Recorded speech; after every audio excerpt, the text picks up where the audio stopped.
안녕하세요, 암살자입니다. 오늘은 영상 제목처럼 요막간암에 대해서 제가 알고 있는 모든 정보를 영상에 담아볼까 합니다. 검색 사이트에서 요막간암이라고 검색을 해보면 정말 많은 정보가 없어요. 다른 암들에 비해서 정보가 많이 없는 편인데, 제가 일전에 병원에서 근무했었던 의학적 상식과 전국의 의사 선생님들을 만나 다니면서 취합한 정보들, 그리고 제가 찾아본 논문들을 토대로 이야기해보려 합니다. 첫 번째, 먼저 요막간이란, 요막간은 쉽게 이야기하면 태아 때 엄마와 연결되던 관인데, 방광 바깥쪽에서 배꼽 쪽으로 연결되던 관인데, 출생 이후 점차 퇴화하는 기관입니다. 바로 여기 요막간에 생기는 암을 요막간암이라고 합니다.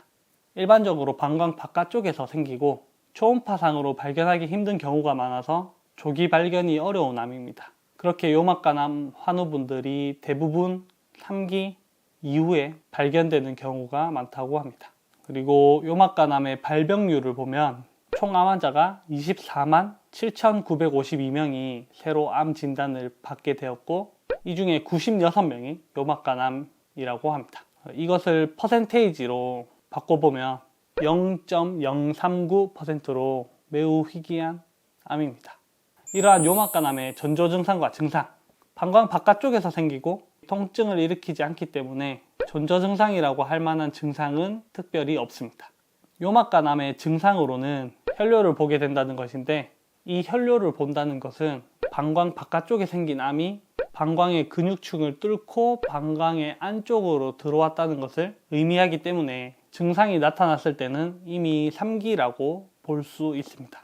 그리고 네이버에 요막간암에 대해서 가장 많이 검색을 해보실 텐데, 네이버에 보면 요막간암의 예후가 나쁘다, 예후가 불량하다 라고 되어 있어요. 저도 이거 보고 많이 무너졌었는데, 예후가 나쁜 이유는 3기 이후에 발견되는 암이기 때문에 임상 데이터가 3기, 4기에 대한 데이터밖에 없기 때문이라 생각해요. 그러니 이 말에 너무 겁먹을 필요는 없습니다. 예를 들어 유방암의 경우는 100명을 대상으로 데이터를 내면은 1기도 있을 거고 2기도 있을 거고 3기도 있을 거고 4기도 있을 거고, 고른 분포에서의 생존율을 계산을 해보면은 당연히 높아질 수밖에 없습니다. 반면에 요막간암의 경우는 100명을 대상으로 한다고 했을 때 3기, 4기가 대부분일 거예요. 이 3기, 4기에 대한 임상 데이터를 뽑아 본다면은 당연히 요막간암의 전체 생존율이 비교적 낮다고 보여지겠지만은, 다른 암종의 3기, 4기와 비교했을 때 일반적인 예후를 보이는 암이다 라고 볼 수 있을 것 같아요. 요막간암의 수술적 치료. 요막간암은 방광암의 일종인데, 방광암의 경우는 방광 전체를 드러내는 전절제술과 방광의 일부만 잘라내는 부분 절제술을 시행하게 됩니다. 여기서 요막간암의 경우는 방광의 부분 절제술을 하는 경우가 대부분입니다. 수술 방식으로는 복강경으로 수술을 하는 경우가 가장 많은 것 같아요. 방광의 부분을 떼어내고 다시 붙이기 때문에 방광의 용적이 조금 줄어들게 됩니다. 그래서 화장실을 조금 자주 가게 되긴 한데, 방광이 근육으로 구성된 조직이기 때문에 점차 다시 드러나니까 너무 걱정 안 하셔도 됩니다. 방사선 치료. 방광의 해부학적 특징을 생각해 보면, 방광은 소변을 저장하는 공간으로 근육으로 이루어진 신축성이 있는 기관입니다.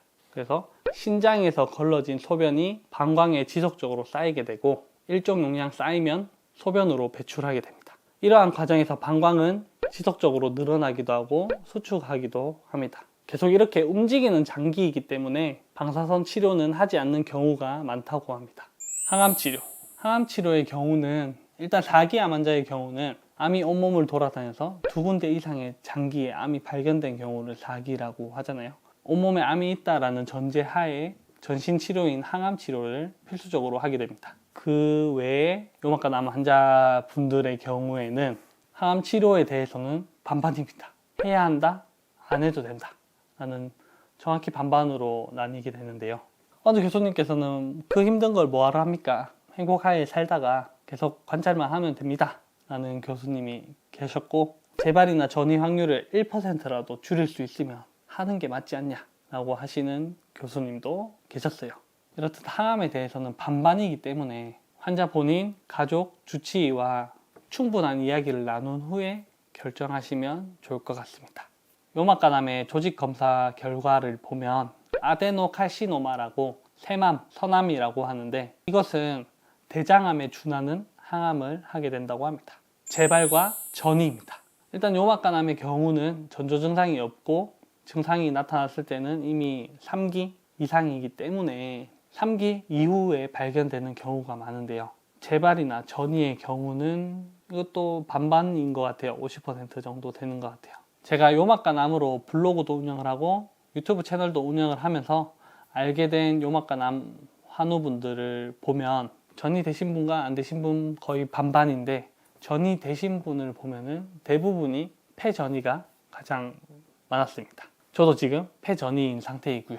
마지막으로 요막간암을 진단받고 요막간암이 뭐야, 희귀암이라서 나 죽는 거 아니야?